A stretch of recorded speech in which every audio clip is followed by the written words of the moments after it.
So I've had a bit of a bookish week. I've been off, which has been absolutely blissful.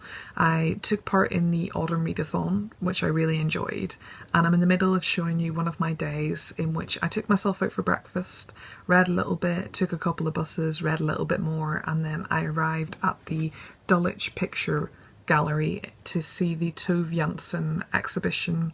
So Tove Jansson's a painter. Some of you may know her as the author of the Moomin books. I also then took myself to Daunt Books and Waterstones and managed to come back with quite a few books, which I'm going to be showing you at the end of this video.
So that was some rather wobbly footage of my lovely bookish day.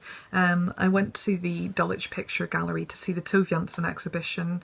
I have to say I'm becoming more and more fascinated with her as an individual. It was really interesting to see her initial paintings, many of which were self-portraits, and to see the transformation of her art move from that into illustration.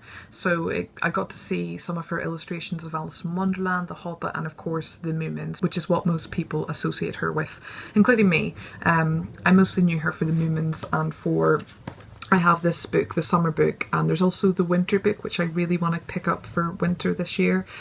So I mostly knew her for the Moomins and for this. The exhibition itself was really well curated. Each room shows a different aspect of her career, so it's kind of like the progression of her career throughout each room. Also, the colour of the walls really complemented the work, which is something I really noticed as well.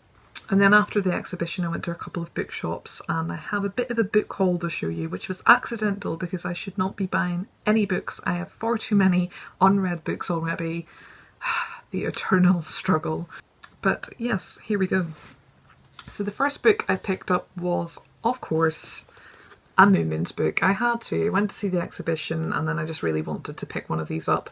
I also just think they're just such lovely books.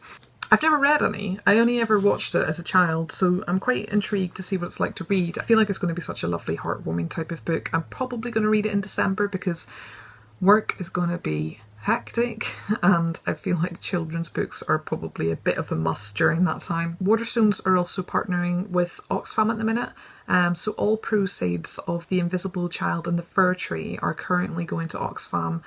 More specifically, it's going towards women and girls and helping them escape poverty, abuse and neglect. So really good cause, and it's one that I'm definitely planning on picking up now that I've got the Moomin buzz that's currently going around. So yeah, this is just such a lovely book, really well published.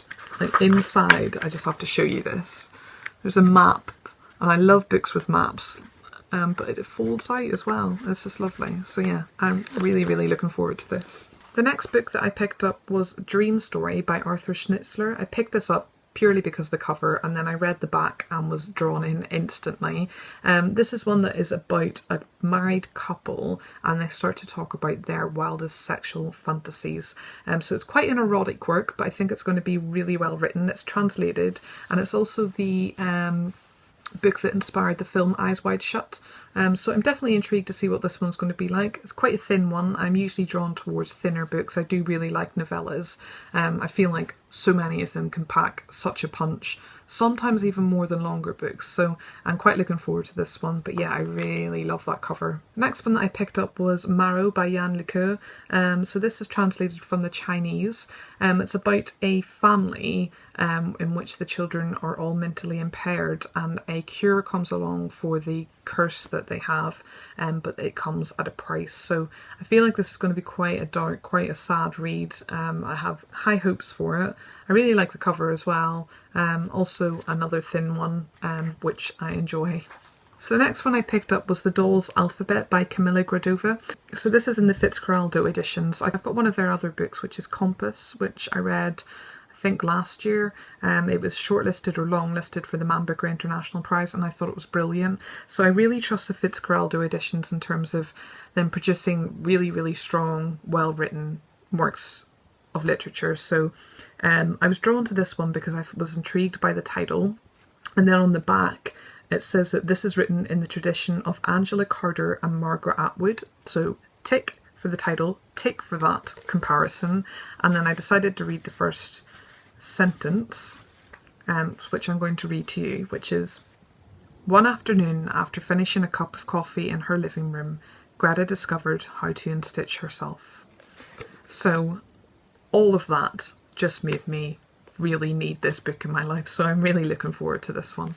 The next one that I picked up was The Story of Hong Gildong, which is a Korean classic book, and I love the cover. Once again, drawn in by the cover and drawn in by the thinness of the book.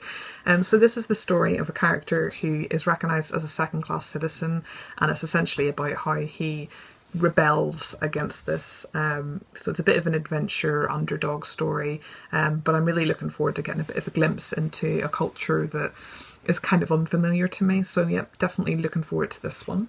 The next one that I picked up is Moonstone Sjon, which is such a lovely cover once again. So this is about a young gay teen in Iceland who loves going to the movies as a form of escapism, and it's set during the time in which the Spanish flu was spreading across Europe. So it's not something that I've read too much about, and I've heard a lot of good things about this one, so I have quite high expectations. I am really looking forward to this, and it's quite high up on my TBR at the minute. Next one that I'm going to talk about is Searching for Memory, which is one that I picked up from the psychology section. It's a book that's all about memory. It's a particular area of psychology that I have quite a bit of interest in. I did read a very short introduction on memory, I think last year, and it's something that introduced me to it, obviously. So I'm hoping that this one is going to give me a bit more depth on it. So I'm really looking forward to that one. And speaking of very short introductions, I also picked up Gandhi, a very short introduction. I'm really interested in Gandhi. He's a bit of an obscure character, and I'd quite like to know more about his ideas. I think he's definitely a wise guy, but there's definitely obscure things about him too. So I think that this is going to be a nice introduction, and I may well want to read a little bit more about him at some point, but I think this is definitely a good place to start. The final book I picked up is one that I hadn't actually heard of before. I think it must be quite new. Usually whenever I buy books, I've usually done quite a lot of research before I buy them, but on this particular day it was just a case of I saw some books and I decided to get them, which was really fun actually, and this is one of them. So this is How Gay Culture Liberated the Modern World, so I am definitely interested in that as a subject. Anything on queer history I want to know about. I love gay culture and I want to know more about it, so I think that this is a good place to start with that.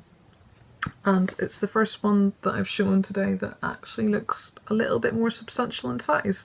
And again, another great cover. So those are the books that I picked up recently.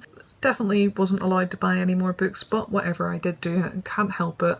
Yeah, it was a really good bookish day and I've had a really good bookish week. That's everything. So thanks for watching and I'll see you again soon.